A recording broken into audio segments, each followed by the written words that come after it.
Ok. Bueno, hola Fran, ¿cómo has estado? ¿Cómo te fue? A mí me ha ido súper bien. Ya.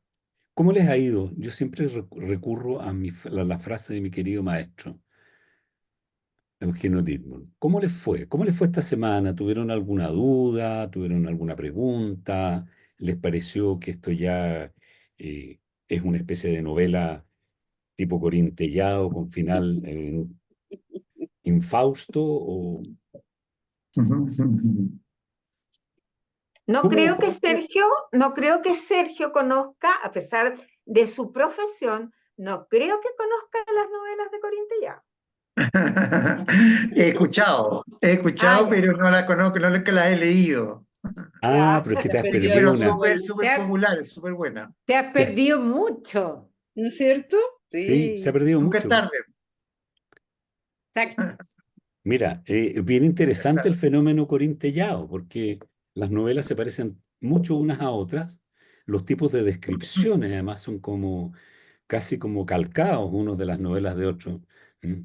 Los mentones rectos, etcétera, etcétera, ¿no? Las descripciones de las caras angulosas de los varones y de las caras alargadas y de narices perfectas de ellas y todo eso es como y las cosas que hacen los personajes son, son siempre las Muy mismas. parecido.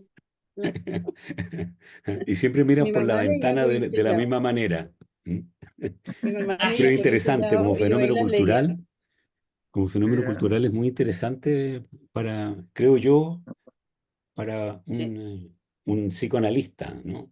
Porque mira, algo se produjo tiene que mira. haberse producido en la mentalidad mundial occidental, diría yo, para el éxito que tuvo, porque es una persona que escribió más de 100 novelas, creo yo, me parece que como 200, algo así, y vendía como pan caliente.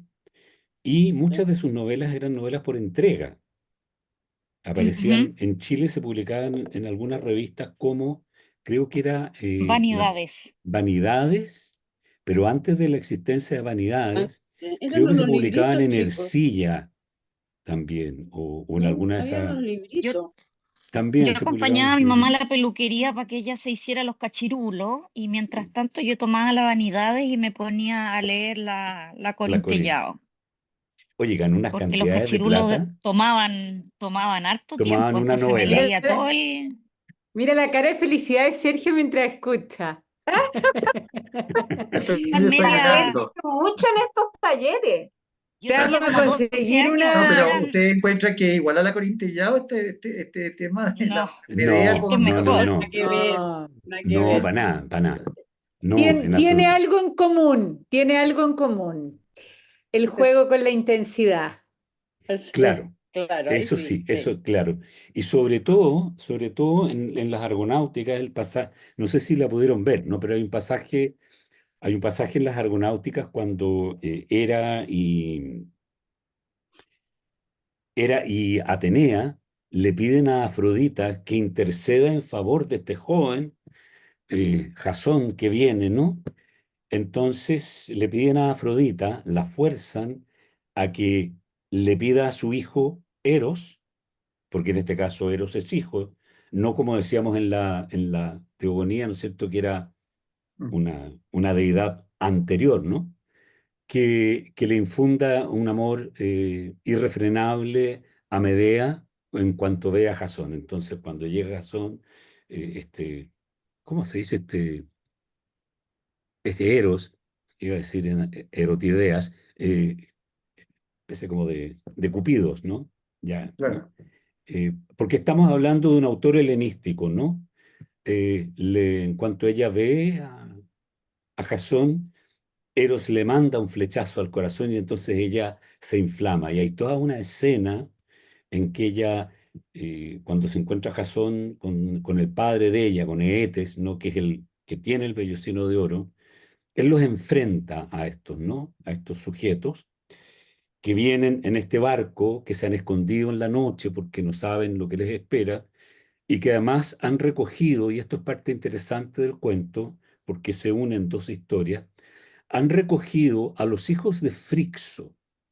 Mm. Frixo y su hermana Ele, hijos de Atamante, ¿no?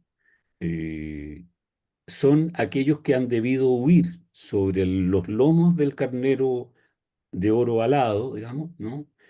Para escapar de las maquinaciones de su madrastra Ino, ¿m? Que los quiere asesinar y los quiere en el fondo sacrificar, como decíamos en un tiempo atrás, ¿no es cierto?, a estos niños, a Zeus, ¿no? Entonces, Frixo llega, ¿no es cierto?, a la Cólquide, ¿no es cierto?, que es, eh, geográficamente hablando, lo que hoy día es Georgia, ¿no?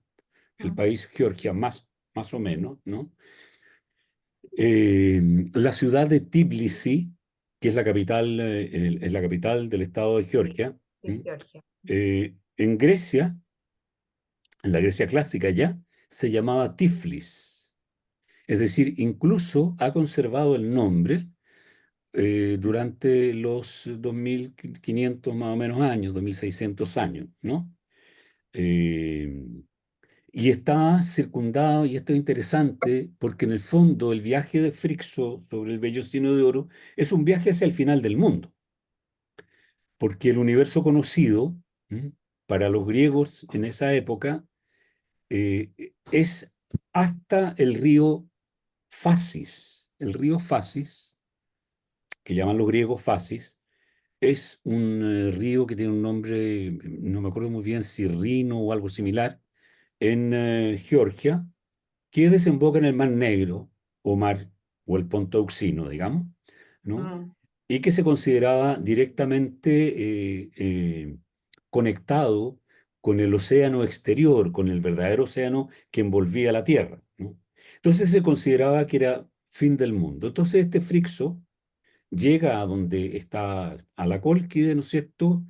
Y por, por mandato divino, Eetes, que es el padre de Medea, y el rey que es hijo de Helios, ¿no es cierto?, se ve obligado, en el fondo, ¿no?, a recibirlo. Y este niño Frixo, que ha perdido a su hermana, que ha caído en el mar de Mármara, hoy en día el Esponto, ¿no es cierto?, eh, casa o lo casa con una de sus hijas, con la hermana mayor de Medea. Frixo muere y los niños quieren volver a Orcómeno, que es el lugar de donde es originario Jasón y su padre, ¿no es cierto? También. Y entonces van en un barco de vuelta, pero el barco en que ellos van, la nave en que ellos se destruye por una tormenta, ellos llegan aferrados de un madero a la isla de Ares, la isla de Marte, ¿no es cierto? Y en esa isla se encuentran con que han arribado el día anterior, ¿cierto?, los pasajeros de la nave Argos. Pasajeros de la nave de Argos entonces les proveen de alimento, de abrigo, ¿cierto? Les dan ropas y los llevan de vuelta con ellos en la nave Argos hacia la Cólquide, ¿no? Y entonces, bueno, ellos recalan, entran por el río Fasis, ¿no es cierto? Y en un remanso, una especie de pantano, dejan su nave, ¿no? Pasan la noche ahí y al día siguiente deciden volver al palacio a presentarse donde su abuelo Eetes, ¿no? Y les dicen a Jasón y a tres amigos de él, más o menos, ¿no?, que los acompañan y entran a la ciudad, al igual que como Atenea ha protegido a Ulises cuando entra a la ciudad de los Feacios, Hera los envuelve también en una nube para que no sean vistos. Entonces, en un momento ellos entran en el palacio, ¿no? Ellos entran al palacio, este niño Argos se llama, el hijo de Frixo, habla con su abuelo Eetes y le dice: abuelo, pasó esto, nosotros no, nos vimos, tuvimos que naufragamos y fuimos afortunadamente, porque Zeus así lo quiso, salvados por estos expedicionarios que vienen acá a solicitarte, a pedirte el vellocino porque tienen que devolverlo a Grecia, digamos, a la Hélade, porque los persiguen, y les cuenta en el fondo toda la historia, ¿no? Eetes monta, como decía mi padre, en la yegua cólera, ¿no? Y se siente inmediatamente amenazado y los exhorta a irse a estos extranjeros antes de que en su furia él los mate. Y entonces, bueno, ocurre lo siguiente, ocurre que Jasón, en su necesidad, ¿no es cierto?, de recuperar el vellocino de oro, ¿no?, y de llevarlo de vuelta a Iolcos, ¿no?, le explica muy amablemente a Etes que él no viene ni a robar su reino, ni a secuestrar a nadie, sino que él además le ofrece sus servicios a Etes por si Etes quiere conquistar alguno de los pueblos vecinos, ¿no?, para acrecentar su reino, ¿no? Y entonces Eetes le reprocha, ¿no?, que cómo se atreve él, un hombre inferior, a venir a ponerse de igual a igual a un hombre que es, alguien que es su superior. Y entonces le dice, tú, para poder yo creerte y sentir que no me estás vejando, te conmino a que hagas lo que yo hago. ¿Qué hago yo? Yo, en las mañanas, unzo 2 toros que tienen pezuñas de bronce y cuernos de plata, que escupen fuego por la boca, los unzo al yugo, y con un arado de fierro aro 4 fanegas. Yo no sé cuánto será una fanega, pero se me ocurre que debe ser una fanega, debe ser algo así como una cuadra. ¿Ah? Una cuadra son 125 por 125, más o menos 1,25 hectáreas, ¿no? O sea, unas 5 hectáreas debe ser, ¿no? Eh, en un día, y además después de eso siembro dientes de un dragón que cuando ha terminado la siembra, hacen florecer de la tierra a hombres armados, ¿no es cierto?, con toda su panoplia, digamos, ¿no? O sea, con sus escudos, sus lanzas y sus pecheras, ¿no es cierto?, sus corazas, y los destruyo. Si tú haces eso, serás entonces un igual a mí. Y Jasón acepta. Jasón acepta porque no le queda otra. En el fondo es como, bueno, ya, ¿no? Y, Será. y entonces, bueno, frente a que esto iba a ocurrir, es que Hera, ¿no es cierto?, y Atenea han obligado en el fondo a Afrodita que le pida a su hijo que insufle amor en Medea. ¿Por qué? Porque Medea es sacerdotisa de la diosa Hécate. La pregunta es, ¿quién es Hécate? ¿Ustedes tienen alguna idea de quién es Hécate? ¿Tú te acuerdas, Natalia, de Hécate? ¿No? Sí, pero mejor que lo expliques tú. No, no, quiero saber si saben, si tienen alguna noción de quién es Hécate. Es como la diosa de las pócimas, como una maga, pero Una bruja. una bruja, tiene aparece siempre seguida por unos perros y tiene toda Es una una, fisonomía particular, digamos. es Pero en una, su fis- origen mismo no sé de dónde. Hay una en- explicación de su origen, efectivamente. No me sí, acuerdo. mira, el origen, ella es de la estirpe de Tifón, Claro, eso. ¿ya? Ah, eso no sabía. Ella es de la estirpe de Tifón. Todos estos seres, digamos, que son de la estirpe de Tifón, son seres infernales, ¿no? O sea, Hécate es una divinidad infernal, es una divinidad nocturna, se la asocia a la luna, en algunos casos, de manera distinta a cómo se asocia la luna a Artemisa, ¿no?, que los romanos llamarán después Diana, ¿no? Porque Artemisa tiene un carácter positivo y negativo, como vimos en relación en su momento, ¿no es cierto?, a la sierva de Caledonia, ¿no?, de Calcídice, ¿no?, que perseguía a Heracles, ¿no es cierto? Hicimos referencia a eso. Y, sin embargo, Hécate es infinitamente oscura, ¿no? Es una diosa plenamente infernal, pero es infernal fundamentalmente porque es una divinidad de lo desconocido, maneja todos los poderes de lo desconocido, por lo tanto, es quien maneja también la posibilidad de trastocar el mundo. Y en ese sentido es diosa de la magia, ¿no? Es decir, su sacerdotisa o sus sacerdotisas, en el fondo están consagradas a la oscuridad. Uno podría en algún minuto asimilarlas, en cierto sentido, ¿no? A los cultos satánicos, ¿no? ¿No? En cierto sentido, ¿no? En que se mueven en el desarrollo de fuerzas oscuras, muchas veces inmanejables, ¿no es cierto? O que hay que ser muy ducho para manejarlas, ¿no? ¿Tiene Eh, algo que ver con hecatombe?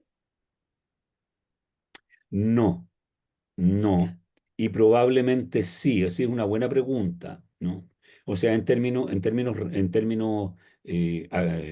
oficiales, por decirlo de alguna manera, hecatombe en realidad se desglosa en hecatón bus. Bus es el buey, ¿no? Buey o la vaca. Son 100 vacas hecatombe, ¿no? O 100 bovinos, ¿no? De ahí que el Bósforo, no sé si ustedes saben que el Bósforo es busporos, o sea, es el paso de los bueyes, es la parte más corta, digamos, en el paso de Europa a Asia, ¿no? El Bósforo, Mm. o Bósforo le llaman hoy, ¿no? Porque poro, la palabra poro quiere decir paso, salida, ¿no es cierto? De ahí los poros de la piel y de ahí el concepto filosófico de la aporía, ¿no? De aquello que no tiene salida, ¿no? Y hecatombe también está relacionado a que los dioses les gustaba, tengo la impresión de que le hicieran sacrificios y hecatombes, o están relacionados a sacrificios a Exactamente. los dioses.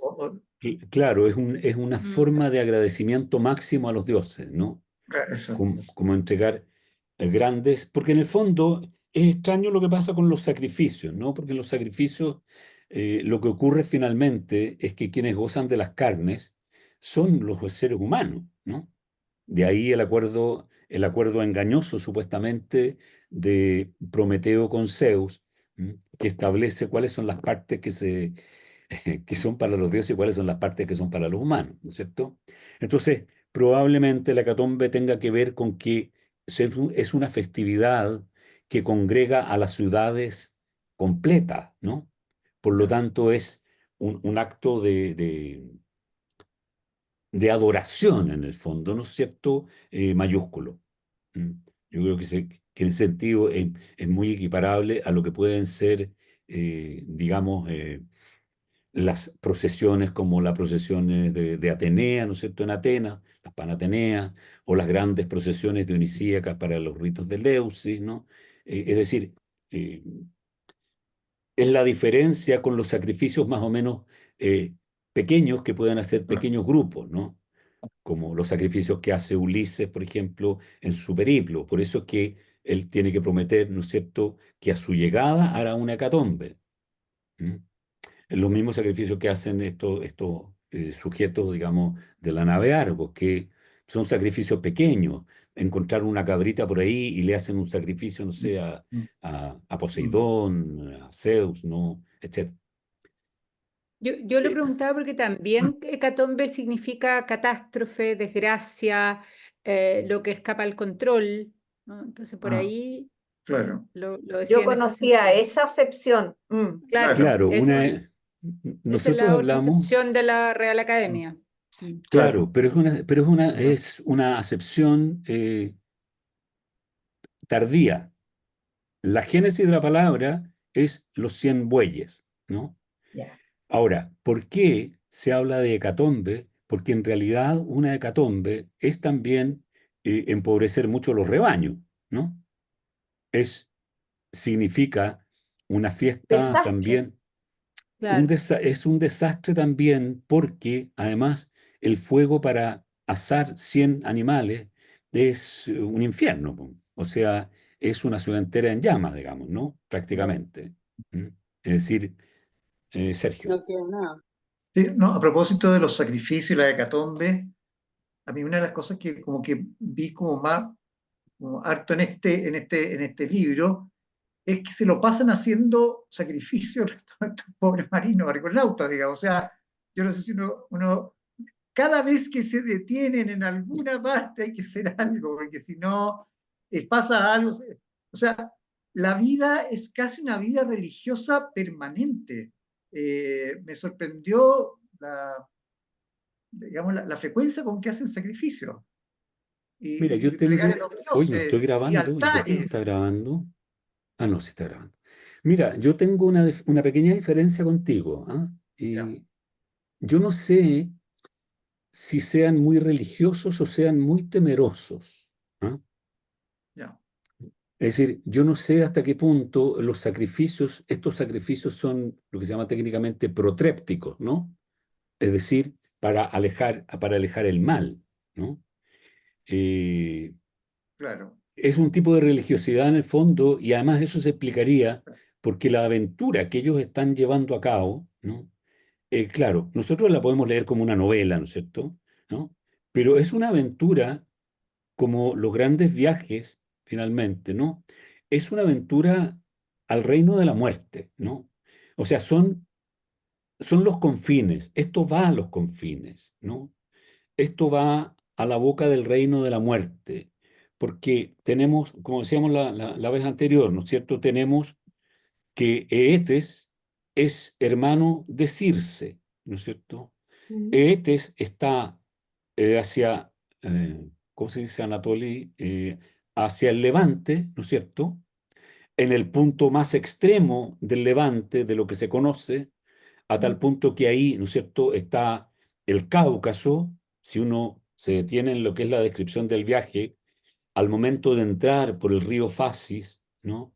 Tienen a su izquierda los montes del Cáucaso. El Mm. Cáucaso, ¿no es cierto?, es una cordillera tremenda que separa Asia de Europa. Nos Sí. enseñaron en la escuela, ¿no es cierto? Sí. Es una cadena montañosa grande, alta, ¿no? Es decir, es un límite. En ese límite, en el confín del mundo, está, ¿cierto?, también encadenado Prometeo, ¿no es cierto? Es decir, la esperanza de la humanidad está castigada en el confín del mundo. Por eso nadie puede ir a liberarlo y por eso finalmente, ¿no es cierto?, es Hércules quien va a llegar a liberarlo, ¿no es cierto?, Eh, en su periplo, digamos, ¿no? Y que llega en el fondo enviado prácticamente por Zeus para que libere a este sujeto que, como nos dice Esquilo en su Prometeo encadenado, que en el fondo Zeus se ve obligado a liberarlo porque Prometeo tiene un secreto, ¿m? De acuerdo al cual podría revelar qué es lo que destronaría a Zeus.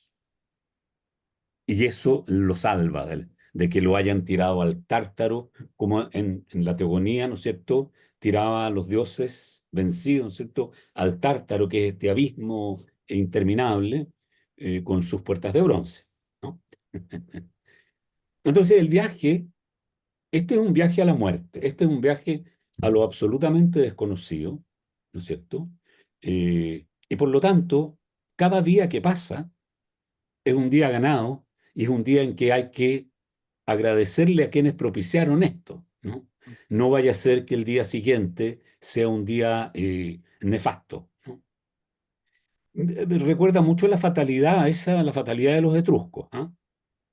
Tanto es así, ¿no es cierto?, que cuando ellos en la nave Argo se detienen y entran en el río Fasis, ¿no es cierto?, ellos deciden no anclar, o sea, no amarrar la nave a tierra, sino dejarla anclada, cosa de, en caso de apuro, subirse, levar las anclas y poder partir, y no tener que hacer el esfuerzo de volver a tener que poner la nave completa en el agua, que eso demora mucho la partida, ¿no? O sea, ya eso. Mm. Eh, bueno, el asunto es que estas diosas, ¿no es cierto?, que nos revelan, que protegen a Jasón, ¿no es cierto?, le han infundido a esta sacerdotisa de Hécate, es decir, a la sacerdotisa del universo más oscuro, de lo más oscuro del mundo, ¿no? Eh, Amor por este ser, ¿no? aquí hay varios simbolismos, ¿ah? Que yo creo que es bueno detenerse un poco, ¿no? Porque decíamos, Eetes, ¿no es cierto?, está en la Cólquide, que es el extremo oriental, es decir, el levante. Es el lugar de donde nace el sol. ¿M? Eetes, ¿no es cierto?, es hijo del sol, es hermano de Pasífae, ¿no? Es hijo del sol y ha andado, él cuenta que ha viajado alguna vez en el carro del sol. Es hermano de Circe. Circe vive en una isla que se llama Eea, ¿no es cierto? Que recuerda, por lo tanto, el nombre de Eetes, ¿no? Y es una isla que está al extremo del universo conocido hasta ese entonces, ¿no? Es decir, el mar Tirreno, que llamaríamos, ¿no es cierto? Es decir, es el mar que está al oeste de Italia, De ¿no? Italia. Claro. Porque se supone que el otro río que entra hacia el Mar Negro, ¿m? Y que comunica con el océano exterior es el río Danubio, Danubio. que, que por alguna razón, que llaman los griegos el Istros, que por alguna razón los griegos o ese mundo antiguo considera conectado con el Ródano. Entonces, la salida al mundo por el otro lado sería, ¿no es cierto?, por el Ródano, es decir, precisamente en esa cuenca, ¿no? Y en esa cuenca está entonces la isla de Eea, donde está Circe. Por lo tanto, el Sol hace ese recorrido, ¿no? Entonces Sí. tenemos aquí una fuerza, que es una fuerza muy importante, que es la fuerza del Sol. ¿M? Pero esta fuerza del Sol, ¿no es cierto?, encarnada en Eetes, ¿m? Que es el Sol naciente, tiene una hija que es la sacerdotisa del universo oscuro. Es decir, en ese crisol de la Cólquide, por decirlo de alguna manera, está más o menos el origen también, creo yo, simbólicamente, casi el origen del universo. Es decir, hay una suerte de caos donde están todas las fuerzas en potencia, ¿no? Si uno piensa en el universo del amor, ¿no es cierto? Aquí, como nos lo cuenta Apolonio de Rodas en la Argonáutica, tenemos que tener presente que se trata de un autor helenístico, ¿no? En la época helenística las cosas relativas a la antigüedad, a la mayor antigüedad, están un poco ya tergiversadas y dulcificadas, ¿no? La idea de Eros como hijo de Afrodita es una idea mitológica tardía, ¿no? Es decir, es una idea que en el fondo encierra un cierto grado, y esto es bien importante, encierra un cierto grado de moralidad, entre comillas, ¿no? En el sentido de que le quita a Eros la pujanza de ser la fuerza que mueve todo, ¿no? Que mueve los contrarios unos con otros y que genera el universo en su conjunto, ¿no? Trae y reduce, ¿no es cierto?, el helenismo, la imagen de Eros, ¿no es cierto?, a un simple agente del enamoramiento. ¿M?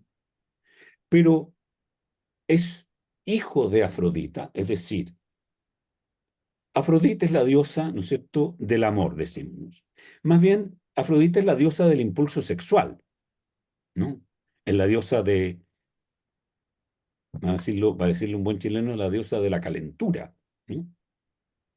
De la, del empuje, digamos, sexual, el elón, no sé cómo se puede traducir esa palabra, ¿no? Y entonces, Evolución. eso, ¿Mm? de la pulsión sexual, ¿no? Entonces, que ella tenga un hijo, que tiene un hijo con Ares, ¿no? Con el dios de la guerra, que es un poquito cobarde, ¿se acuerdan? En la Ilíada que era bien cobarde, cuando lo herían salía llorando a pedir ayuda, ¿no? Eh, en el que en el fondo pone el amor con la pulsión erótica, pero un amor en que hay más contacto entre lo humano, en que media lo humano, ¿no? No sé cómo explicarlo, ¿no? Que de alguna manera atenúa la pulsión, la simple pulsión instintiva, digamos, y la racionaliza, si pudiéramos decir de alguna forma, ¿no? Es decir, es una pulsión amorosa dulcificada, ¿no?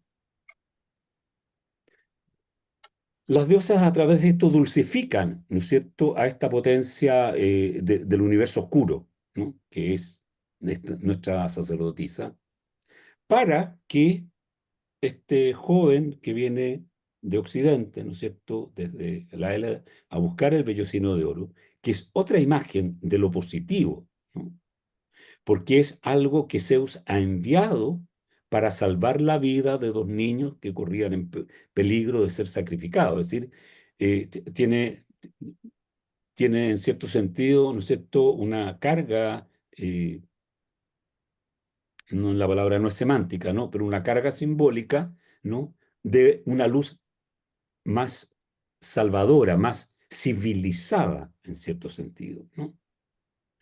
¿Qué es lo que ocurre? Que este carnero de oro, ¿no es cierto?, lleva a estos niños, una se muere, ¿no es cierto?, entrando al universo de Asia, cae desde lo alto, llega el joven, ¿no?, y llega a un reino oscuro, en el fondo. Es decir, uno podría pensar que, ¿no es cierto?, que la idea de lo civilizatorio puede perderse otra vez en el origen.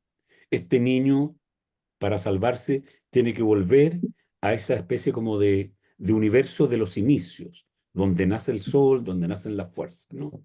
Y ahí él perece, muere, ¿no? Y deja dos hijos, que son, o tres hijos, que son estos que van y que se les destruye la nave y que vuelven con Jasón. Hay ahí, a mi juicio, ¿no es cierto?, simbólicamente un entramado más o menos complejo, ¿no?, de difícil resolución, ¿no? Y yo creo que de alguna manera vuelve, por esa razón, vuelve a aparecer esa misma idea del viaje trascendental, ¿no es cierto?, en la Odisea. Y de alguna manera también creo que este viaje a recuperar el vellocino de oro, es decir, a recuperar la luz de Zeus en el fondo, ¿no?, tiene que pasar necesariamente por el juego o por enfrentarse a la muerte que recuerda, ¿no?, a mí me recuerda mucho el canto de Gilgamesh, ¿no?, el poema de Gilgamesh. De hecho, estaba leyéndolo el otro día, creo que les conté. Creo que Sí. les conté que lo había visto, ¿no? Entonces, ¿qué es lo que hacen estas diosas? ¿No es cierto?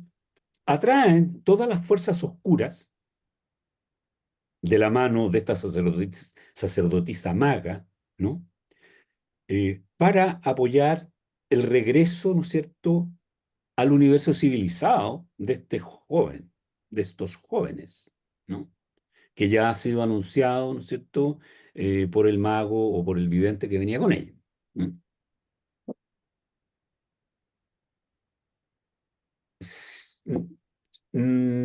Hay una parte en las Argonáuticas que recuerda mucho a la Medea de Eurípides, ¿no?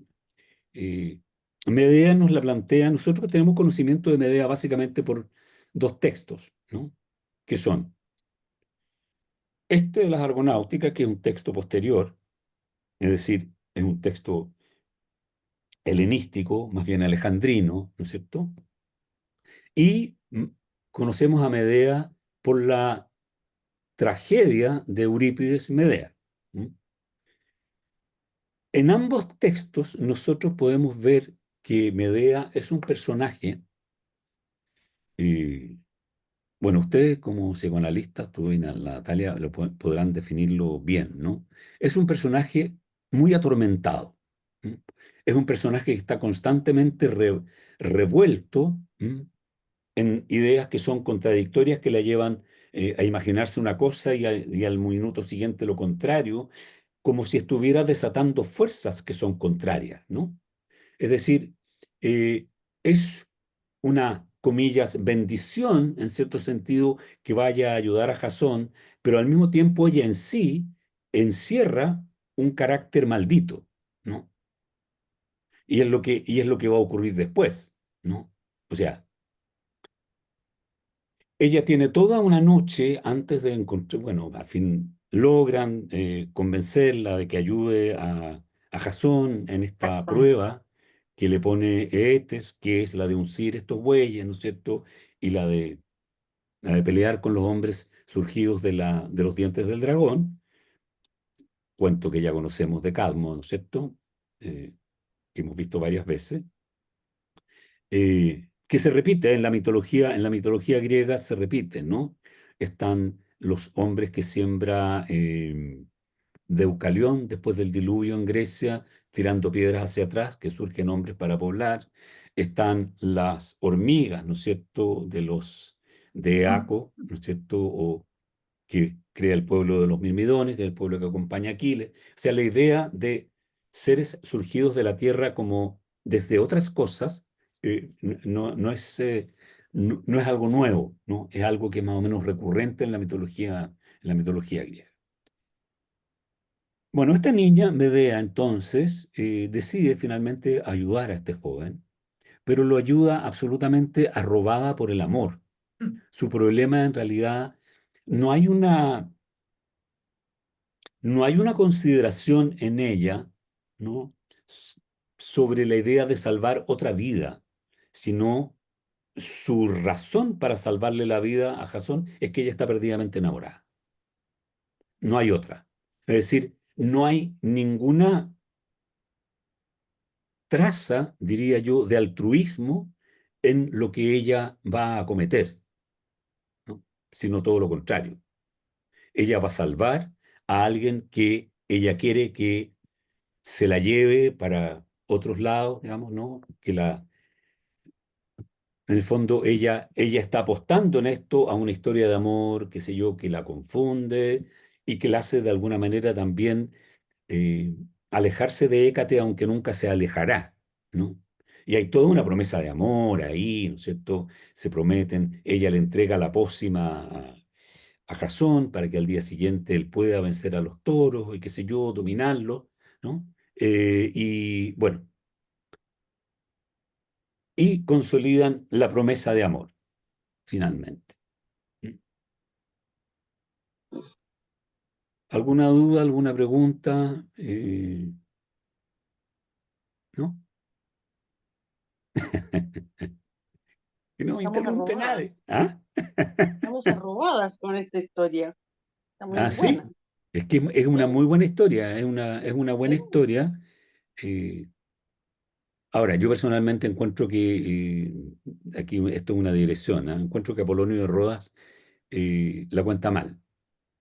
Ya. Encuentro que la cuenta mal porque trata de ser gran escritor, ¿ah? Entonces, como que sacrifica muchas ideas a la forma. Es la sensación que tengo yo. Ahora, estoy leyendo una traducción, ¿no? No es el original, Ujú. ¿no? Bueno, ¿qué es lo que ocurre? Finalmente, ¿no es cierto? Jasón llega al día siguiente, ¿no es cierto?, a estas tierras, a arar, y logra, después de haberse puesto esta pócima sobre el cuerpo y haber aplicado la pócima sobre sus armas, su armadura, su escudo, su lanza, logra uncir. Y además es una pócima que lo protege del fuego de las fauces de estos bovinos, ¿no? Logra uncir a los toros, ¿no es cierto?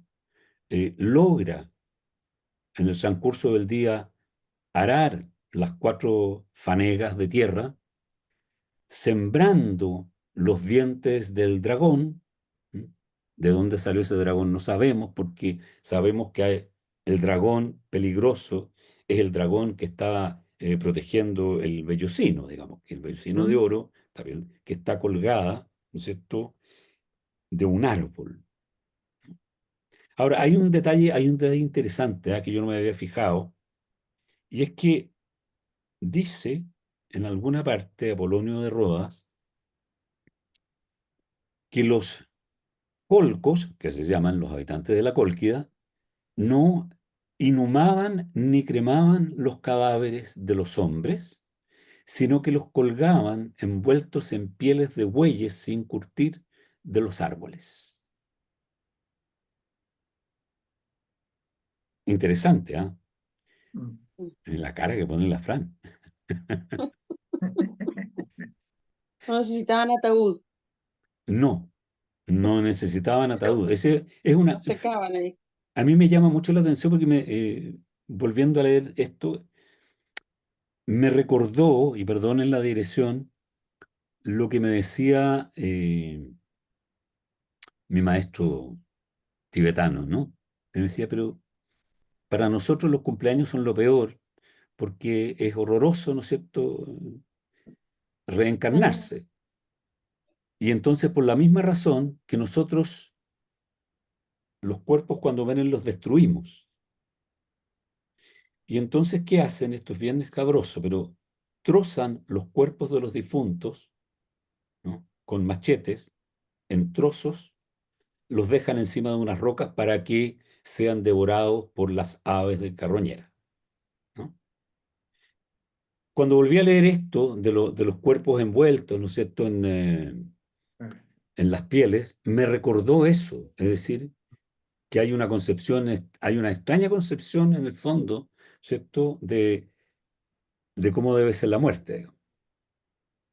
Oye, Pedro, perdona, Dime, pero parece que las mujeres las enterraban al mismo a las tiempo. O sea, mujeres las era un tratamiento enterraban. solamente a los hombres, que también es muy curioso. Las Es bien mujeres y interesante, los ¿ah? niños sí, pero los hombres era...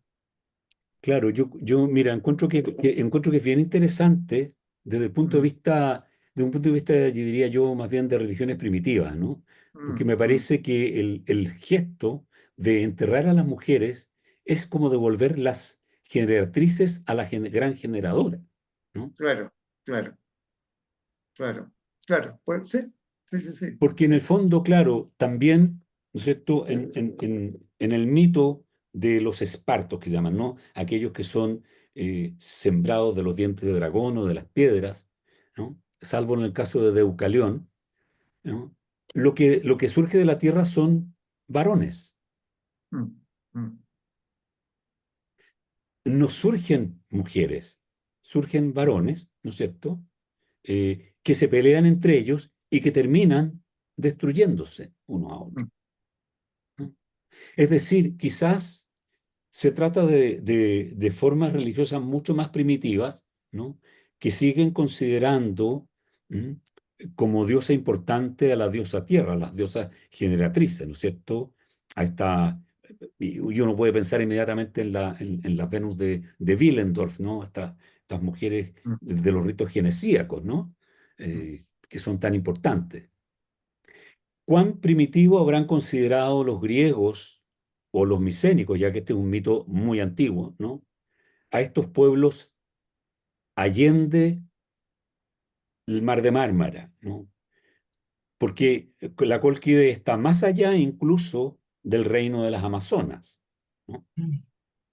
Es decir, ¿cómo se puede decir? El hiperperan, el non plus ultra en cuanto a distancia, ¿no? Entonces, ¿cuán primitivos son?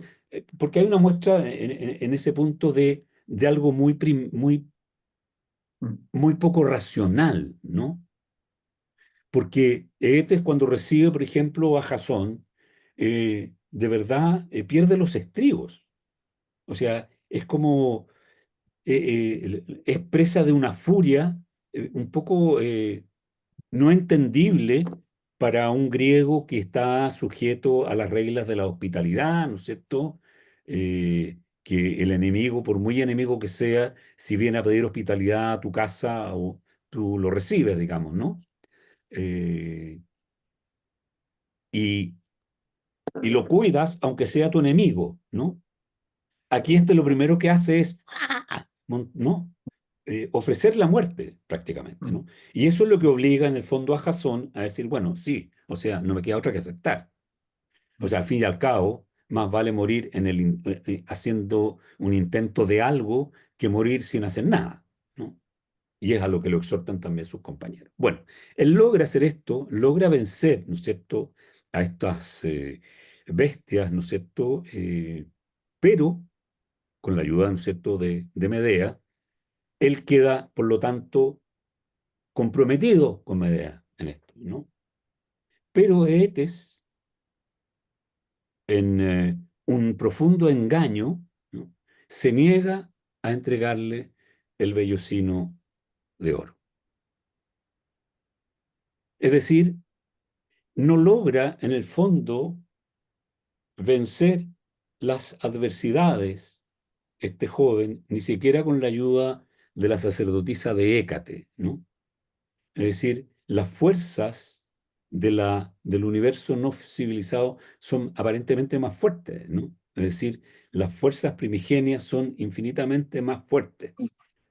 Y yo creo, y aquí voy a hacer un paréntesis, haciendo un poco referencia a algo que alguna vez dijo la querida Fran, ¿no?, que tiene que ver sobre cómo nace y cuál es el origen del modo de pensar de los griegos históricos, ¿no? Aquí, si uno vislumbra, uno, uno en realidad, lo voy a decir de otra manera, aquí uno puede vislumbrar que en el fondo ya aparece la idea del pensamiento como algo que puede, si no dominar a la naturaleza, comprenderla, ¿no?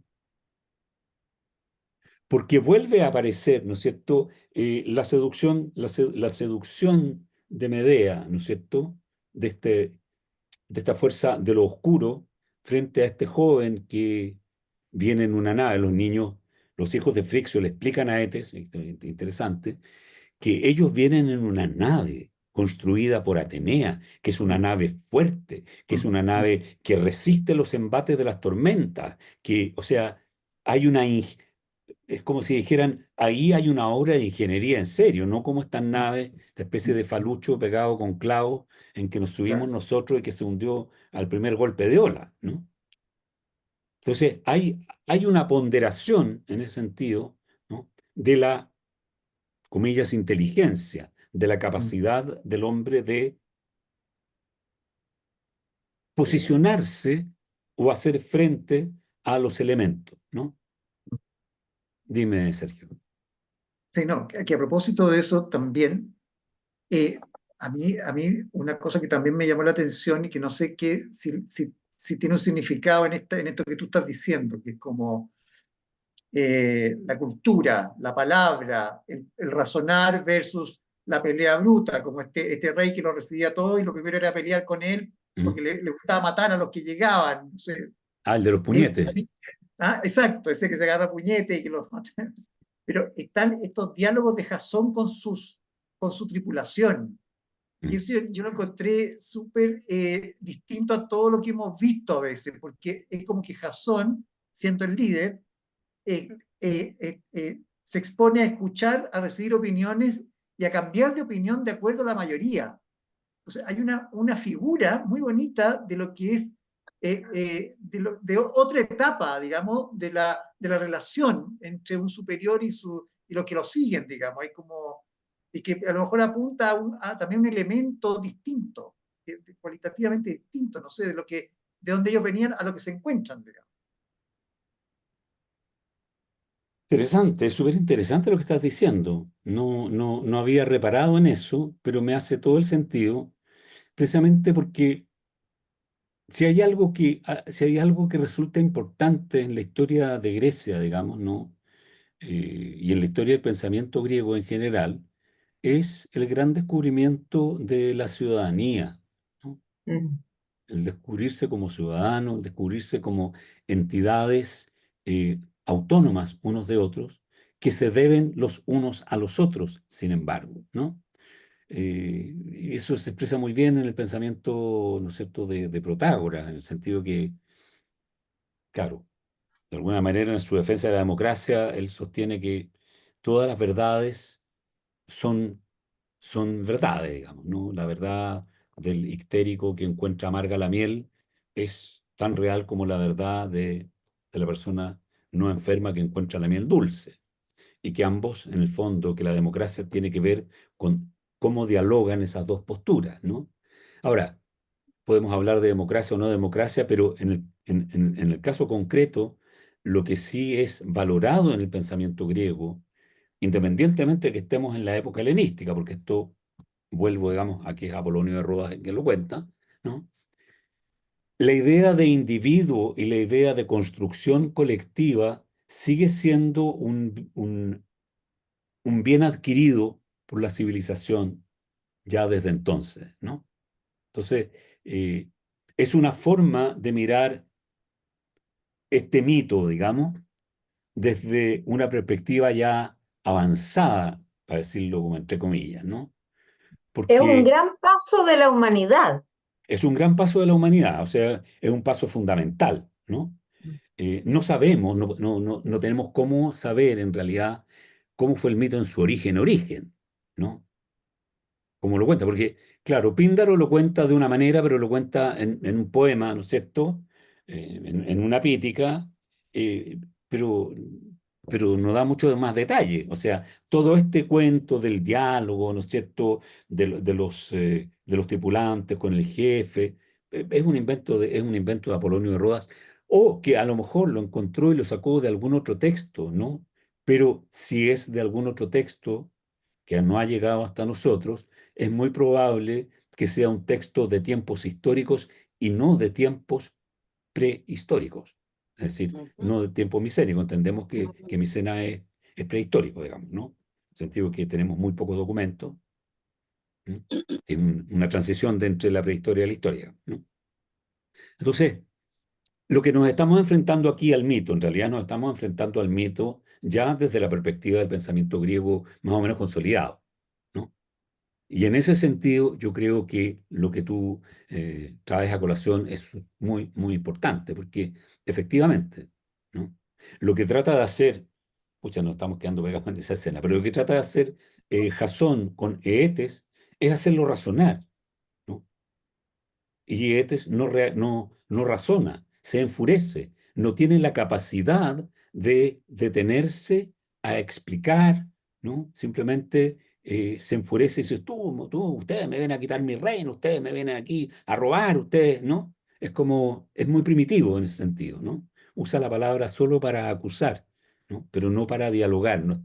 Y Jasón trata de hacer un diálogo, ¿no?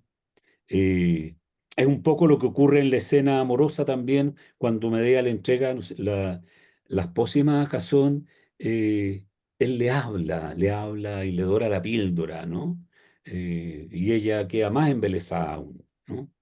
Porque ella en el fondo no se atreve a decir lo que le pasa en su cabeza, sino que viene como a cumplir lo que le pide su hermana, de salvar y de darle la pócima, porque ella en el fondo sí, porque, y le pide que él la recuerde a ella cuando él se vaya, ¿no es cierto? Pero él le dora la píldora, le habla, utiliza el discurso, ¿ah? Valora la palabra como un algo envolvente y que cumple con ese requisito que fue tan preciado por los griegos ya desde el siglo VII, que es el valor del convencimiento que tiene la palabra, cómo la palabra se usa para convencer. ¿Mm? Tanto es así que el convencimiento, y peizó, ¿no? Es una deidad, ¿no? Pasa a ser un valor fundamental. Y eso es lo que hace Jasón con esta niña. Entonces, es ahí donde yo digo que aparece el fantasma de lo civilizatorio, digamos, a vencer a estas fuerzas brutas, ¿no? Es decir, es cierto, Medea lo ayuda, ¿no es cierto?, le da la pócima, pero es él quien ha decidido antes, ¿no es cierto?, afrontar el problema, ver cómo resuelve el problema. Es Jasón el que se imagina y habla con uno de los hijos, ¿no es cierto?, de Frixo, y le dice, pucha, si pudiera, yo sé que tú tienes una tía que, que es medio maga, si nos puede ayudar, ve si puede hacerlo. Es decir, cómo aplica ¿no es cierto?, él un poco la capacidad de análisis para meterse en esto, ¿no? Bueno, y lo logra. Bueno, cuento corto. Etes no le pasa el vellocino de oro. Entonces, ya aquí la cosa se pone más difícil, ¿m?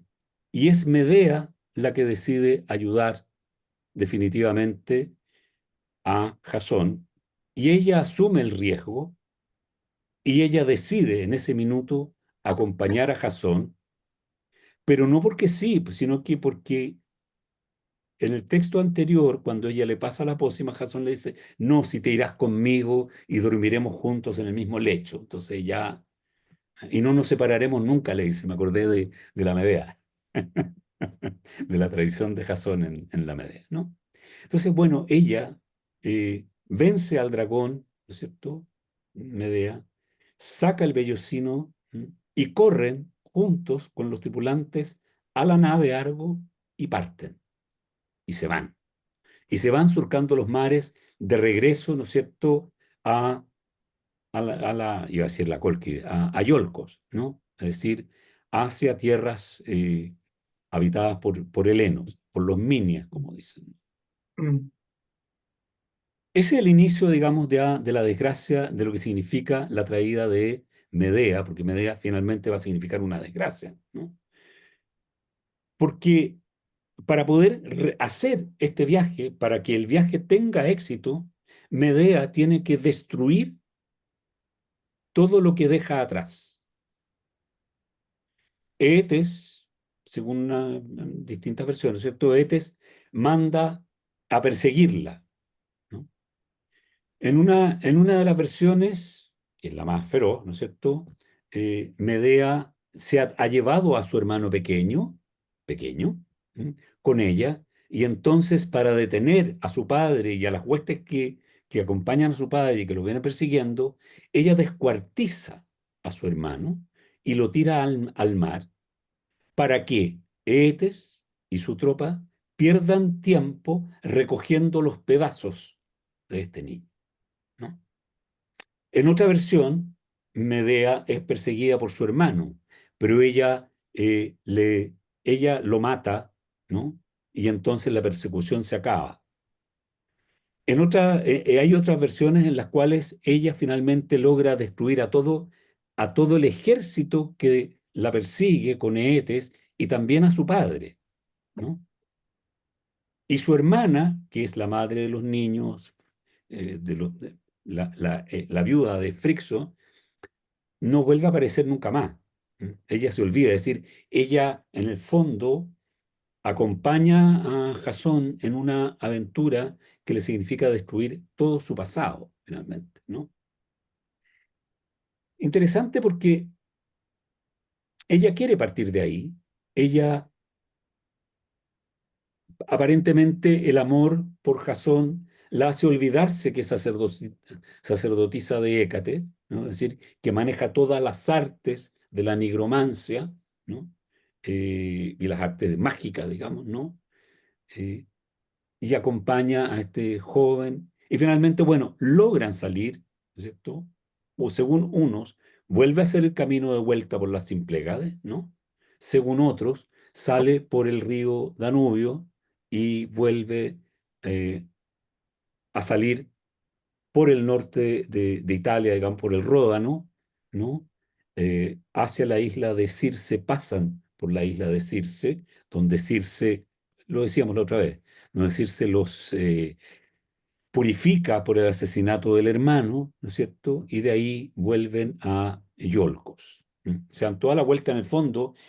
Esa versión hace que el viaje sea un viaje alrededor del mundo, ¿no? Es un viaje tan importante como el viaje de Sebastián Elcano, ¿no? Es decir, recorren el mundo entero, de punta a punta. Dime, Sergio. Oye, Pedro, en la versión de Apolodoro de Rodas aparece como que Jasón es el que finalmente mata al hermano, pero todo ideado por Medea. Y después hay como todo un ritual de cómo purificarse del asesinato, que me llama mucho la atención. que es que hay que cortarle los miembros, hay que cortarle los brazos, parecen partes, y después tomar esa sangre y botarla por la boca, una cosa bastante fuerte, digamos, para poder purificarse.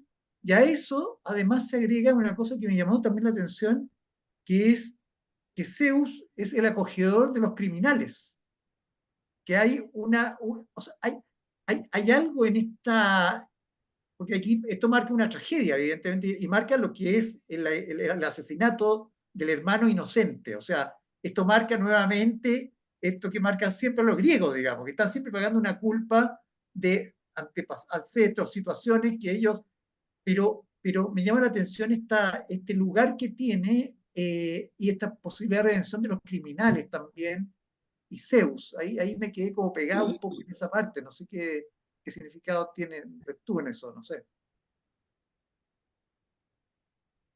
Chuta, la verdad es que hay toda una transformación del concepto de Zeus a lo largo de los años, ¿no? A lo largo de los siglos, ¿no? Zeus en un principio es una fuerza natural, simplemente, ¿no es cierto? Es el cielo, es la tormenta, son los rayos, ¿no es cierto? Y es el águila triunfante, y el águila como imagen y atributo, porque el águila vuela a grandes alturas, no hay cóndores en Europa, ¿no? Es el ave que vuela más alto en Europa, ¿no? El águila, y que además alcanza unas velocidades tremendas y que todo lo ve desde las alturas, ¿no? Y que castiga, ¿no es cierto? Y roba las presas a su propio amaño, ¿no? Después nosotros vemos en Hesíodo cómo finalmente este personaje que, en cierto sentido, Homero lo pone como un ser muy arbitrario, ¿no es cierto? Y muy caprichoso. Hesíodo en algún minuto trata de darle alguna dimensión de orden más bien ético, ¿no? Y dice, bueno, Zeus en el fondo es la idea de la justicia junto, ¿no es cierto?, con ¿cómo se llama esta, no? No es Temeli, Temis, es Temis, Temis. claro, ¿no? Luego, más adelante, se comienzan a aparecer una serie de deidades, porque en el fondo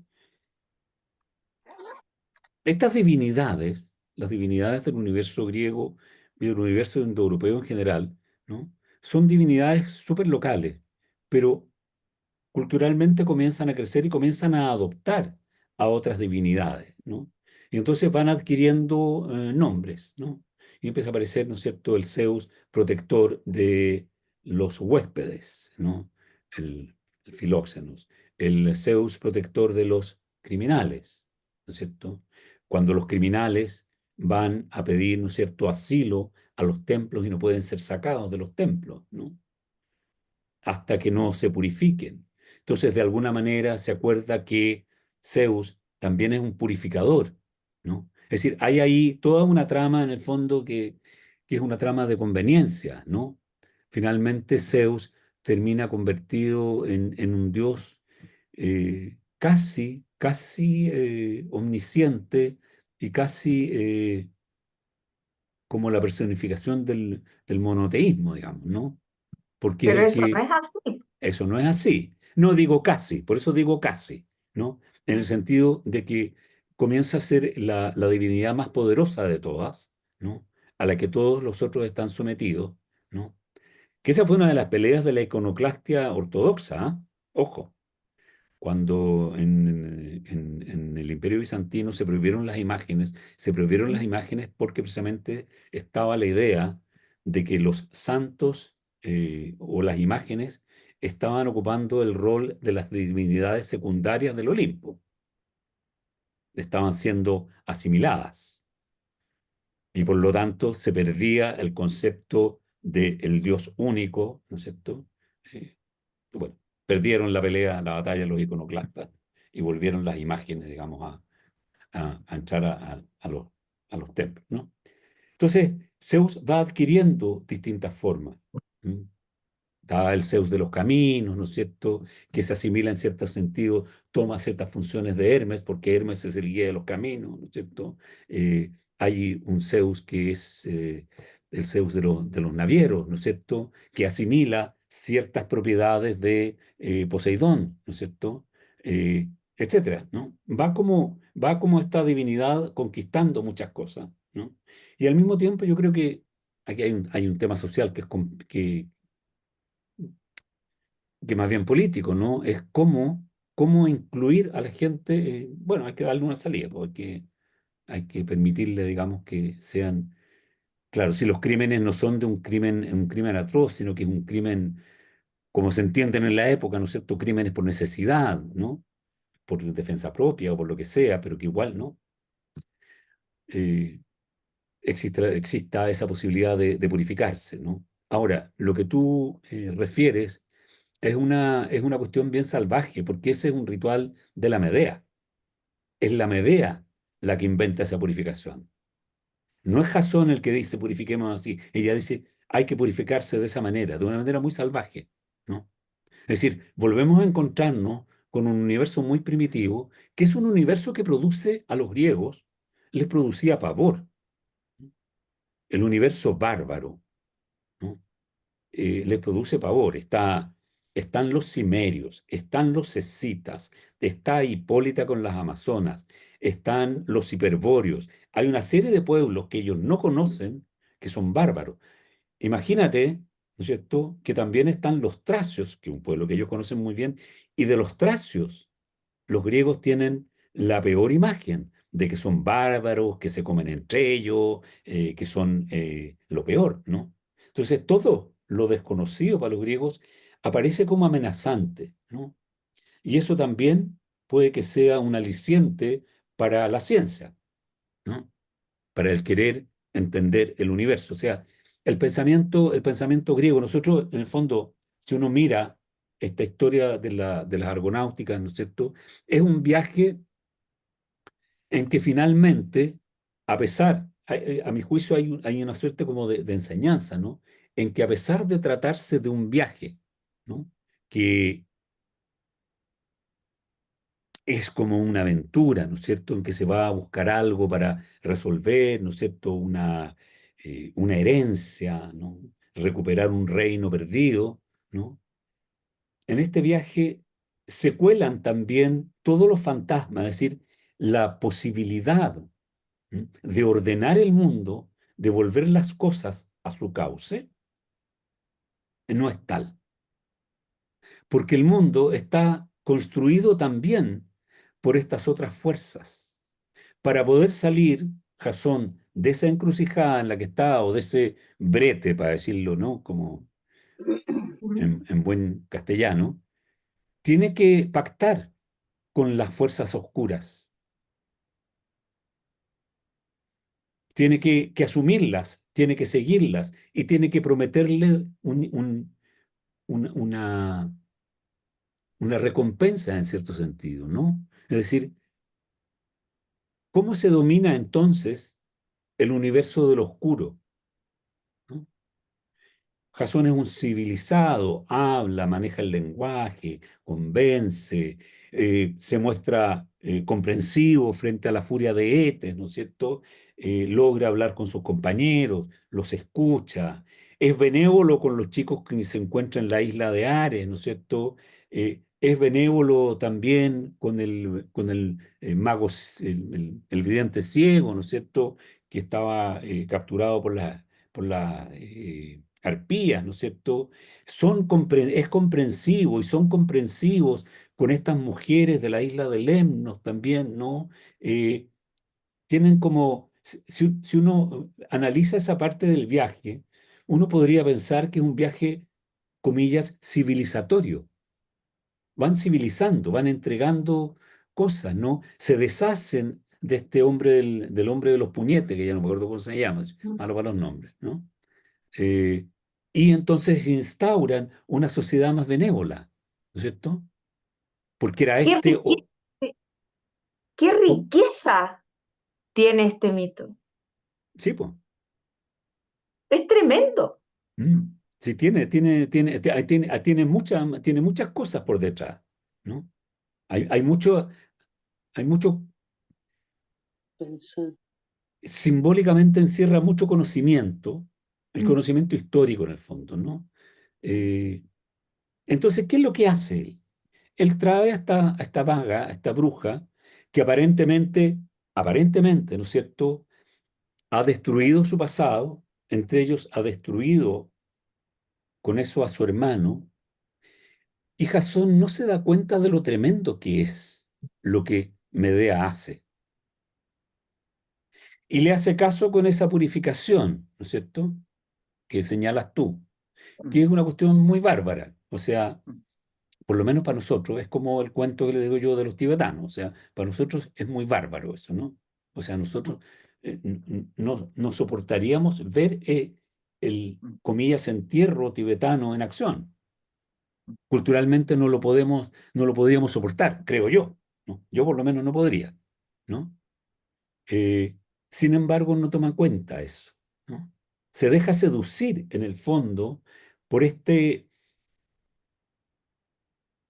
núcleo, esta especie de semilla, ¿no?, del mal que viene, o del universo oscuro más bien que el mal, que viene ahí, ¿no?, y que lo acompaña. Y cuando llega, ¿no es cierto?, a Iolcos y entrega, ¿no es cierto?, el vellocino, y no le devuelven el reino, ¿no es cierto?, antes de partir al exilio a Corinto, ella vuelve a aplicar toda su magia negra y destructiva, ¿cierto?, para castigar a este rey, ¿cierto? ¿Cómo lo hace? Convence a sus hijas, ¿no es cierto?, de que lo descuarticen y que lo metan en un caldero, porque así va a renacer, ¿no es cierto?, va a salir más joven, más vigoroso, y ella para convencerlas, ha hecho antes el mismo proceso con un cordero, es decir, un ovejo viejo, ¿no? O sea, un carnero, perdón. ¿Mm? Lo ha destrozado, lo ha puesto en el caldero y ha sacado un cordero, es decir, un ovejo joven, ¿no? Y eso convence a las hijas de Pelias, ¿no? Y lo hacen, y entonces él muere. Y las hijas se desesperan, ¿no? Hay una sola que no participa de esta historia, ¿m? Y bueno, van a Corinto, ¿no es cierto? Llegan a Corinto. Y ahí empieza el tema en Corinto, cuando ahí nos encontramos, ¿no es cierto?, con el mito como nos lo cuenta Eurípides, ¿no? En que Medea finalmente, ¿no es cierto?, ya instalada en Corinto con su marido Jasón, ¿no?, se entera de que Jasón en realidad ha decidido casarse con la hija del rey, ¿no es cierto?, porque le significa una mejor posición social, y porque, como pone claramente Eurípides en su obra, nuestros hijos, Medea, van a tener un roce con la mejor sociedad. A través mío van a poder entrar a la gran sociedad, ¿no? Pero Medea, ¿qué es lo que hace? Medea vuelve, ¿no es cierto?, a castigar con la muerte. Medea no tiene otra respuesta frente a los hechos que la contrarían que el asesinato. Es decir, es una fuerza tremendamente oscura, es una buena hija en ese sentido de Etes. Entonces, lo que ella haya salvado a Jasón de Etes, en realidad es un accidente, es una fuerza, es un torbellino de la oscuridad que está siempre presente y que va a acompañar a la ambición. Y yo creo que aquí es donde empieza a aparecer el cuento, y en ese sentido es lo interesante que tiene la obra de Eurípides, que acompaña a la ambición de ser mejor, de participar en las grandes fiestas, de estar en el centro del universo, ¿no es cierto?, de que los niños se codeen con los mejores, ¿no? Trae en sí una semilla de destrucción. A mi entender, esa es la visión de Eurípides, ¿no? Pero que también está, en cierto sentido, en este mismo relato, ¿no? Porque de ahí nos encontramos con un precepto que yo creo que es de casi todas las religiones, ¿no? nada que haya surgido del mal puede terminar siendo algo bueno. Mm. Algo bueno de manera pura, digamos, ¿no? Y es ahí donde las religiones hablan de pureza, ¿no? Y es ahí donde los griegos, ¿no es cierto?, logran establecer el equilibrio y no hablan de pureza, sino que hablan en el fondo de que las cosas son lo que son, ¿no? Finalmente. O sea, entendamos las cosas como son, veamos cómo funciona la naturaleza, veamos que en el fondo, para poder recuperar el vellocino, hay que utilizar, ¿cierto?, Eh, la otra cara de la moneda, ¿no? Es ahí donde aparece Heráclito que nos dice que todo es lo uno, lo mismo y su contrario, ¿no? ¿Ah? Que el camino es hacia arriba y hacia abajo es uno y el mismo, ¿no? Que las cosas tienen un orden y ese orden es un orden que los seres humanos no manejan ni pueden manejar. Es la naturaleza, se parece mucho a la idea del Tao chino, ¿no? Que la cosa es y que uno tiene que aprender a convivir con esa, ¿no? Heráclito llama el logos, ¿no? El logos es. Somos nosotros no los que no lo escuchamos, los que en el fondo nos hacemos representaciones que no se asemejan a lo que la cosa es, ¿no? Y ese universo del pensamiento es lo que, a mi juicio, queda muy bien y claramente reflejado en en este viaje, ¿no? Que es un viaje que se plantea simbólicamente, a mi juicio, como un viaje al vencimiento de la muerte o al conocimiento de la muerte, ¿no es cierto? En un lugar donde la vida, comillas, nace, porque es el extremo este donde nace el sol, ¿no es cierto? Eh, pero el vencer a la muerte trae aparejada la muerte consigo misma, ¿no? Es decir, la vida es la muerte y la muerte es la vida, ¿no? Es como, en términos heraclitianos, vendría siendo eso, ¿no? La vida solo puede ser vida en la medida que es muerte, y la muerte solo puede ser muerte en la medida que es vida. Está lo uno adentro de lo otro, lo uno en lo otro. En realidad conviven, ¿no? Son lo mismo en distintas manifestaciones. Ese, en el fondo, a mi juicio, el corolario del pensamiento griego, eh, si uno lo puede desprender de este texto y de otros textos más o menos de la época, ¿no? Es decir, eh, porque nosotros en la teogonía de Hesíodo, ¿no es cierto?, Eh, vimos a un autor que traía el universo desde el caos hasta un cierto orden, ¿no?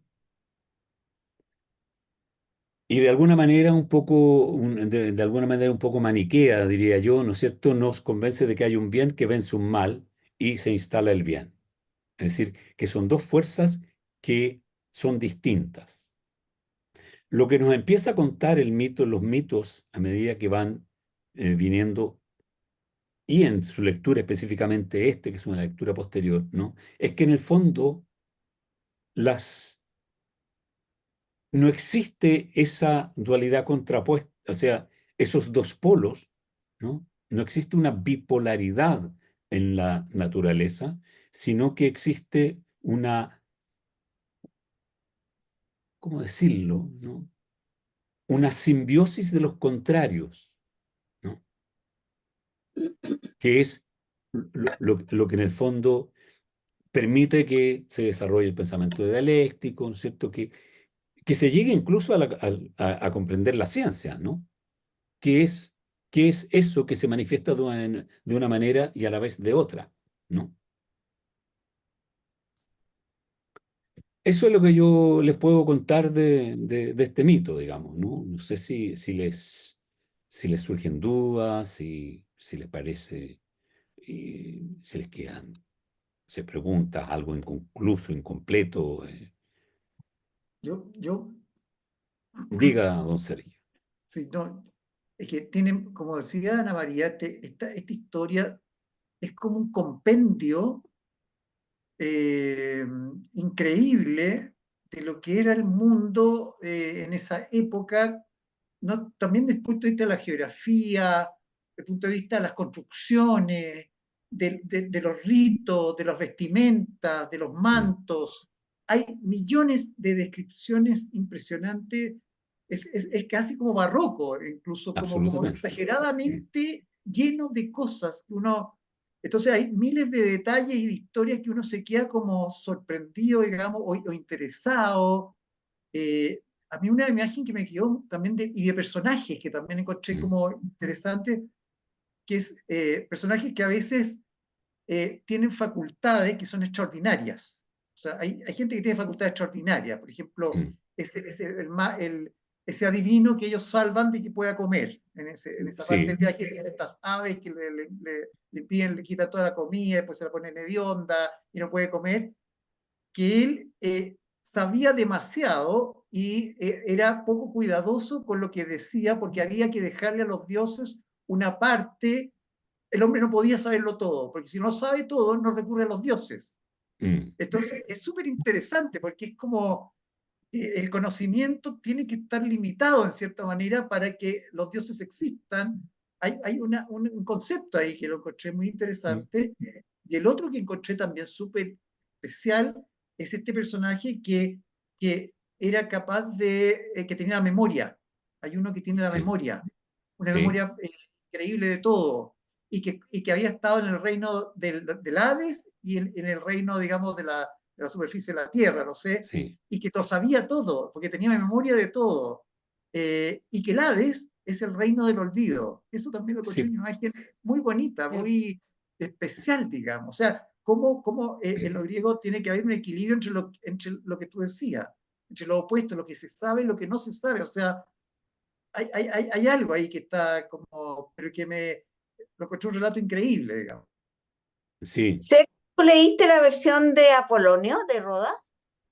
¡Qué Mateo! Oye, pero es la tarea, ¿o no? No, yo leí el de Kerenji, que eran 60 páginas. Sí, no, pero son equiparables, ¿ah? Son equiparables. Lo que pasa es que, claro, el Apolonio, el de Apolonio de Rodas, ¿no?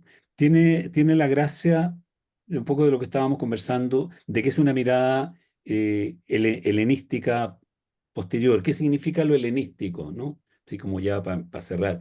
¿Cuál es la diferencia de lo helenístico con lo clásico, no? Lo helenístico, básicamente, reconstruye la estructura social de una manera piramidal, por decirlo de alguna manera, ¿no? Es decir, establece reinos, establece súbditos, y ya no funciona de la misma manera democráticamente, ya no todos los ciudadanos, digamos, son iguales. Son nominalmente quizás iguales, pero no son iguales, ¿no? Se desvirtúan una serie de procesos de pensamiento en el universo helenístico, ¿no? Específicamente en lo que dice relación, por ejemplo, con el teatro, con la tragedia, con la comedia, ¿no? Se pierde, por ejemplo, el efecto de los coros, que es la voz del pueblo, supuestamente, ¿no es cierto? Y las historias, en realidad, el mundo helenístico es el gran inventor de la telenovela, a mi juicio, ¿no? Son los que inventan las historias en las comedias de la esclava, que es esclava, pero que en realidad es una princesa perdida, ¿no? O el niño adoptado que llega y lo encuentran a la salida, digamos, del templo de no sé quién, digamos, ¿no? De Hera o qué sé yo, y que se lo llevan y que en realidad es el hijo de un rey que viene de otro lado, que tuvo que escapar y tuvieron que dejarlo ahí. O sea, simplemente María está ahí, ¿no? Son los inventores de esas tramas, digamos, que son las tramas de la Corintellao, ¿no es cierto? Que son tramas más bien sencillas. Son los inventores, en el fondo, de la idea del espectáculo teatral más entendido como una entretención, ¿m? Que eh, como una reflexión Educación. sobre el estado de las cosas, ¿no? El sujeto Apolonio de Rodas es un sujeto interesante y yo creo que la visión que él nos transmite, ¿no es cierto?, de un mundo antiguo, lo que señalabas tú con respecto al diálogo o al habla, ¿no? Es posible porque él es el primer bibliotecario de la Biblioteca de Alejandría. O sea, un tipo que estuvo metido, ¿no es cierto?, en la lectura y que de alguna manera entendía el universo clásico griego, ¿no? Pero también está contaminado de una serie de cosas como esa visión del Eros, digamos, ¿no? Hijo de Afrodita, que da el flechazo y se ríe, como que hizo una diablura, ¿no? Que recuerda a esos angelitos gorditos, digamos, de Murillo, ¿no? ¿Ah? Que son como ya, como, ¿ah? Son más bien divertidos, son más bien como juguetones, pero que no cortan ni pinchan como si es el Eros, digamos, de la teogonía, ¿no es cierto? Eh, que restringen sus campos de acción, ¿no? Eh, pero claro, el universo helenístico, por ejemplo, la escultura ya en el universo helenístico es muy distinta de la clásica en que las figuras son más blandas. Entonces, ¿cómo son más blandas si son de mármol? Son más, se notan el tratamiento de las figuras en sus carnes que tienen más grasita las pieles. Son más pladaró, no sé cómo se dice en castellano, son más, representan figuras más muelles, diría en un español, ¿no?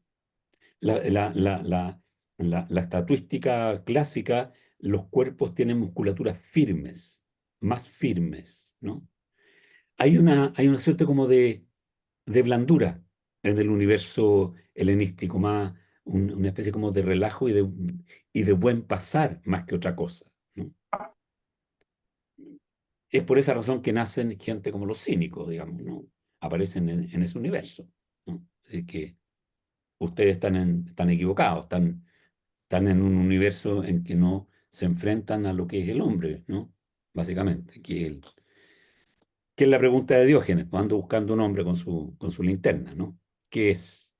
Porque estos que están aquí, ¿no? En Alejandría, no son hombres, son gentes que son cosas que comen y beben, ¿no? Y lo pasan bien.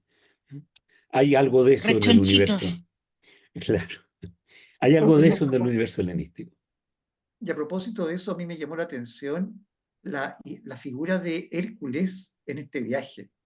Yo encuentro Sí. que lo dejan como el forro. O sea, a mí me dio rabia, porque es un gordo. A mí yo pensé en Obelix. Sí, Yo pensé, absolutamente. Obelix, el Que ¿Qué no lo tienes gordo dejaban contra subirse salado, porque Obelix? no se para, se sienta, está sentado, claro, no, no, ¿Qué lo tienes dejan después contra botado. Obelix? ¿Ah? ¿Qué tienes contra Obelix? No, Obelix. no, lo encuentro increíble, pero es una imagen como de un tipo como tan precario, pero que va en la línea de lo que tú dices, un tratamiento de algunos personajes como un poquitito como caricaturesco. sí, sí, sí.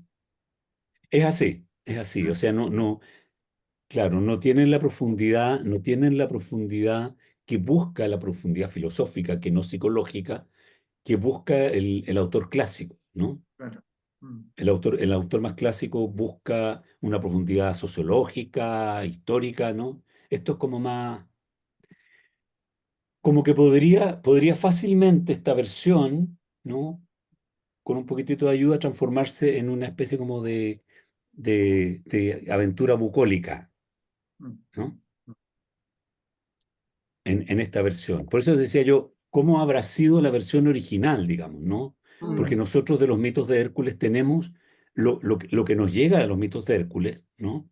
Está mucho más cercano a lo que era lo original, porque hay muchas cosas que se rescatan de ciertos textos atribuidos a Hesíodo, ¿no? Que es lo que llaman el escudo de Hércules, ¿no? Claro. En que se rescatan esas historias. Es decir, hay un lenguaje que es más como terre à terre, ¿no? Este es como más, un poquito más volátil, ¿no? Mm. Siento yo, Mm. puede que sea una percepción subjetiva. Ah. Bueno, vamos acercándonos hacia los finales de los ciclos, ¿no? Con Ujú. respecto a lo que nos queda, ¿no es cierto? Lo que nos queda en realidad es básicamente eh, el mito, ¿no es cierto?, de Teseo, no sé, ¿sí? Habíamos Ujú. dicho que nos toca Teseo. Sobre Teseo, en realidad, hay varias cosas. Eh, Teseo es un personaje bastante complejo, ¿no? Estoy buscando aquí el cronograma para recordarlo bien. Me parece que no lo tengo yo aquí. No, no lo tengo aquí. A ver, Eh, Yo leí que la próxima La Fran clase lo puede tocaba tener. Perséfone. 4 de julio, Perséfone, Euce, perfecto, ya, nos toca sí, Eleusis. Nos toca Perséfone, Eleusis. Eusis. Demeter, Dionisio, dioses fuera del panteón olímpico. Eleusis. Eleusis, sí. Eleusis. Mira, sobre Eleusis, en realidad sobre Eleusis no hay mucha literatura como asequible. La literatura que hay es súper especializada. Me parece que yo les puse alguna referencia ahí. Les puse a Quereni. Himnos homéricos, himno Demeter. Demeter. Claro, Demeter. es a Deméter o Deméter, Ah, ambas ya. formas son correctas. ¿Mm? El himno de Deméter no es fácil encontrarlo, hay algunas versiones en la web, ¿no? Yo no se los puedo mandar porque lo tengo en el Kindle y no sé cómo sacar cosas del Kindle, Mm, la verdad. Eh, mm. no sabría cómo enviárselo, pero sé que está en la red, voy a ver si es que los puedo ayudar. ¿Va? Ya. ¿Y hay algún traductor especialmente o no? No, Ah, ya. porque mira, Ya. esas son cosas que básicamente son todas como traducidas por gredos, ¿ah? O sea, Ya. es un tipo de texto que no se consulta mucho, entonces como que las editoriales son súper especializadas. O sea, lo Ah, podrías ya. encontrar también no sé, pues, en la Harvard University Press, pero eso no hay nada gratis ahí. Eso es y son difíciles en general. Y la otra son las ediciones francesas que no sé, que no tienen continuado eso de los himnos homéricos. ¿Mm? Pero sé que en la red están. Oye, está en script, Scribd. lo acabo de encontrar. ¿Esto? ¿Qué significa eso? Scribd es Eh, una página eh, donde se suben, la gente Cosas, sube textos, texto. Ya. estudios y puede bajar también. Ah, qué bueno. así que bajémoslo para... Sí, ¿Y aparece como himno de Demeter o a Demeter? Sí, sí. Ya. Ya. Himnos homéricos, Ah, dentro de himnos los himnos homéricos. homéricos. sí, himno Homéricos. homérico es un libro completo, ¿ah? Sí. ¿Ya? Bueno, Ya. Ah, ya. Ya, perfecto. Himnos homéricos. Y escrito por Homero, obviamente. ¿O Atribuido a no? Homero. Atribuido a Homero. Atribuido a Homero. Algunos otros dicen que ua- son los Homéridas, pero que Ah, ah, hubo ya. una escuela de rapsodas que se llamaban los Homéridas o descendientes de Ya. Homero. Mira, esa es una discusión, a mi juicio, muy estéril, ¿ah? Si es Homero o no es Homero. Lo importante es que es antiguo como texto, es decir, es de siglo quinto o siglo sexto antes de Cristo. ¿Mm? Por lo tanto, puede que haya algunas interpolaciones, o sea, pero es más fiel a lo antiguo. Y Pero en algún minuto tú dijiste que el Homero de la Ilíada, ¿mm? de cierta manera, que no me acuerdo bien, perdona, es distinto al Homero de la De la Odisea. Odisea. Sí. Entonces, No, me refiero, mira, o sea, es una discusión, yo la encuentro una discusión estéril en el sentido siguiente, ¿no? En el sentido que los textos existen y son los textos a los que uno hace referencia, ¿no? ya. Eh, a eso me refiero, ¿no? Ahora, sí, puede que sea otro autor, pero es lo que nos ha quedado y lo que nos da noticia precisamente de esas cosas, ¿no? Ya. Sobre Eleusis voy a hablarles largo, bastante, porque es todo un sistema, ¿no? de conocimiento Ya, y de aproximación también, otra vez, al tema de la muerte. ya, Pero el himno a Demeter es central en ese. ya. ¿Ya? Perfecto. Ok. Muy bien. Ya, chiquillos, muchas Excelente. Estamos gracias viendo. Gracias, y nos Pedro. vemos, Gracias a ti, Gracias. Pedro. nos vemos la Súper, próxima ¿ah? semana. Chao, La Ya. próxima chiquillas. semana. Súper, besito. Perfecto. Cariño Chao. a todos. Chao. Chao. Chao.